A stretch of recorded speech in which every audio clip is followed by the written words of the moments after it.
and welcome back to another month and another chat with Gillian and Richard. This month we are going to be talking about the transition from theatre company to theatre building. So, lots of theatre companies, and you accidental included, start off their lives by being kind of ethereal and renting office space potentially and renting theatre performance space and doing the performances like that. What made you, as a company, want to transition from being an ethereal theatre company to being a physical theatre space? It didn't quite happen as a fully planned idea. It mostly happened in an ethereal way. It kind of happened organically because we were touring theatre company since our original inception, so around about 2012 when we officially formed up until about 2016. We were a touring theatre company, creating shows, Kitchen, Bed and Grave, Lost Martini, Gordon Osmond's Funeral, and lots of smaller ones, The Writer's Room and so forth. And at each of those shows, we would obviously, it's expensive to hire rehearsal space and event space and planning space and office space and things like that. And we very early on got to use the government rate relief scheme to start to take over spaces. So that's the scheme where empty units, landlords can give them to free use for charities, and it alleviates vacant rates. And this was a fantastic scheme for us because it meant that every shitty office space in Belfast was now our home, essentially, because we could take over every dilapidated office, no internet, sometimes no plumbing, sometimes no roof, bad spaces that no one actually wanted to buy became available to us to use as a rehearsal space. So we took over a Unit D on Linden Court, of which that building is no longer there. It's probably turned into student housing, but at the moment it's flattened. That was our first office. We took it over. It was a fantastic space. I mean, it was awful. It was really bad. We had to go, the first show we rehearsed in there was Death on a Shoestring by Dave Kingan. And we had to go to the bathroom over in Cafe Nero on Fountain Street because it was in the city centre. Wow. But it was a fantastic find by I think Jack Geary, who was our stage manager at the time. It was 3 stories, so I had a tiny basement room, which wasn't really underground. It was just lower than the other rooms, and then a main kind of foyer kind of floor, and then a big room upstairs, where we rehearsed. We actually rehearsed Death on a Shoestring, Kitchen, Bed and Grave there, and a whole lot of other small things for scratches and things like that. But that essentially got us into what it's like to run a building, because whenever we took over it, we didn't really want it to be just accidental who was using it. We wanted, we were getting it for free, so we wanted other theatre companies and other artists to use it. So we rented out rehearsal space, which is very much part of what we do now. We made it available for small events, for scratches, very much on kind of the rough kind of side of things. And it was through that it kind of taught us how to start to run and start to utilise a space that was formerly not really meant to be an art space. So in 2015, for a show called Lost Martini, we took over another place, the floor 4, and it allowed us then, because we addressed it all for this show, to completely open it up as a little venue. So we got licensed, we kind of worked, made it available for scratch works, for small theatre shows. We did a overnight US election party in 2016. Oh, yeah, that was fun. Yeah, Alan even still refers to it as one of the most depressing occasions because he left and came back, and so everyone was kind of jubilant when he left, and he came back, and everyone was just silent. Wow. Anyway, so we did over lots of little things that were kind of, again, very early kind of days of what this building would start to become. And we did them because it's very hard as a theatre company starting out, as a touring theatre company, to get yourself a financial basis on which to build. So when you're doing just 1 or 2 theatre shows per year, because there's not enough funding to give pensions and salaries and things, it's only show money. You get project by project funding. These kind of takeovers allowed us to do a lot of stuff for free, and a lot of stuff to help others, and a lot of kind of organisational foundation just for us to build upon. So we kind of got into being a building through just this accidental kind of occasion, no pun intended, designed around just taking over small spaces and then converting them. So those 2 kind of stepping stones then led the way for this in 2017 being the really big one.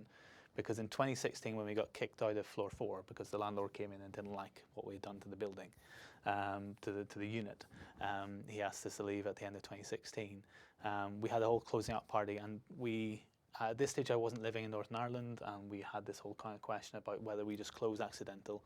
Do we go back to working out of coffee shops and or other units, or do we put our time and energy, because we're, I think, mid-30s now, put that time and energy into something big? It's kind of big, go big or go home, and that's what became this building. We kind of found it for, as I think we mentioned before, it was on my list for different options, and then when we first moved into it, we let Tinderbox Convergence use it for the very first show. Again, very similar, no plumbing, no no heat. There's never been heat actually up until last year. I think it was when we actually got the heat on. Yeah. The year before, maybe. Was this the first winter that we've had heat? I think so. Yeah. I think so. And so lots of different things like that. So how has having a building changed what you do as a theatre company? Because we put a lot of energy into kind of getting it set up and getting it solidified in this organisational base, it almost took over what we could do as a company. So it meant that we were putting all of our time and energy into designing this space. A lot of people have asked me kind of, why don't we do any theatre shows as much as we used to? And that's part of the reason that all the time and energy and creativity has gone into this space.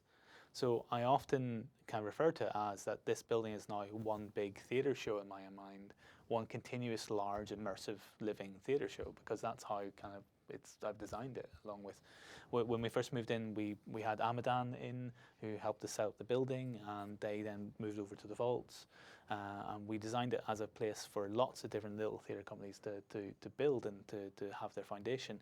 In the end, it kind of was opened up into more other theatre companies being able to, other charities being able to do it, not just theatre companies and other professionals.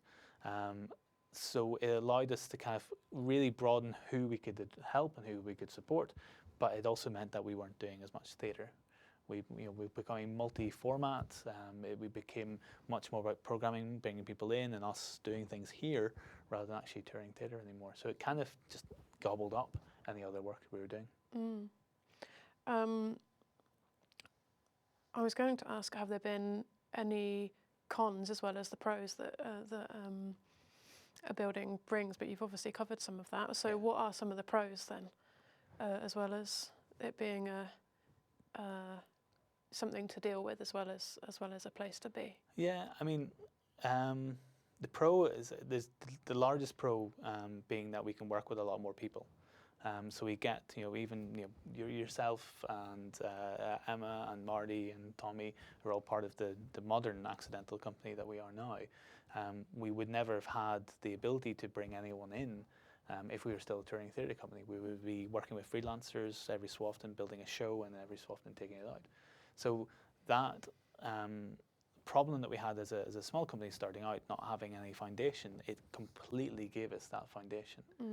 And that means that we can support a lot more people, we can work with a lot more people, we can engage audiences in much more wider variety of work than we ever could have done, and at the same time as being able to support a huge amount more people than we could ever have done.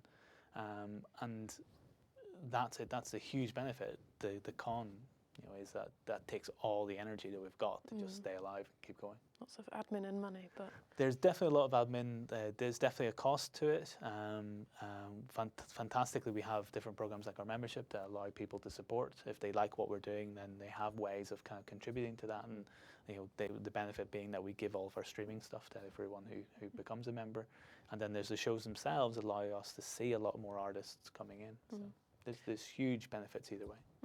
So do you feel like having a building has brought you some stability, made you a kind of permanent fixture? I think so. I mean, I think without the building, we might have all gone our different directions by this stage. It's certainly given us a lot more opportunity, as I said, to meet and to support people. But the negative side being artistically, I haven't got to direct anything. Like my normal job is theatre director, and now it's very much artistic director of a building. So it's a very different kind of job. I don't get to go out and direct things, and that's a choice I've made, but also sort of was made for me. And lastly, as we progress and Accidental moves forward, we are hoping to buy this building. How much of a difference and what difference will owning the building make to Accidental and what we do? Yeah, I think it's not just about, kind of like the other answers, it's not just about what difference it will make for Accidental. It's what difference it will make to everyone who works with us, who's supported by us, and the community around us. So when we purchase the building, if we get to, there's a couple of different government schemes that we've applied to. It then becomes the only small artist-led space in Northern Ireland that's truly independent. That's, the Lyric is technically, like all the original theatres actually started in a very similar way. The Royal Court and the National were founded by theatre companies who then became buildings. Right. It's an actual weirdly normal kind of thing that happens. It just doesn't tend to happen for about 50 years. Sure. So it's just, it's one of those interesting things when you go into those buildings, you can see the original posters of, them as a touring theatre company, them as a theatre company, then becoming this. And there's also been a recent trend that larger institutions like Creative Scotland have then funded the National Theatre Scotland to be a touring national theatre. So it's movement away from big buildings. But we're in Shaftesbury Square in Belfast, this huge dead zone of activity in Belfast that used to be the Golden Mile, used to be one of the crown jewels. And we want this building to be the heart of that community as it rebuilds, because having a space that is a place to go try something, to experiment, to meet people, to work with new people without having to worry too much about overhead. You can get in, develop something, and then get on and develop your career. With our streaming side and our other things that we do, that Gillian does through Outreach, allows us to reach more people and connect with more people, and for that immediate impact on your career to be much wider than it ever would have been back in floor 4 or if we were somewhere else. And we have this nimbleness that allows us to do a lot of different things very quickly. And creating a hub for not just people who work in the arts, but people with other interests or use the arts as a hobby, and people from other cultures to come and very much so own Accidental in a sense, like have this as a place that they feel safe and welcomed and can meet other people like-minded or completely different, and it be a lovely kind of home for a community, a physical community, a streaming community, and an arts community. Yeah, very well said. Thank you. Well, thank you very much. Thank you for joining us for another month. See you next month.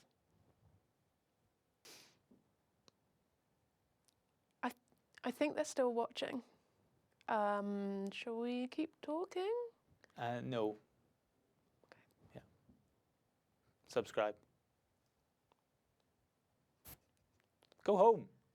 You are home. They're already home. Oh, that's the problem. It's on in the background. Okay. Not even watching properly. No, probably not. Then if we stay quiet for a second, then we can shout and then it'll scare them. What are we going to shout? Just boo? Yeah.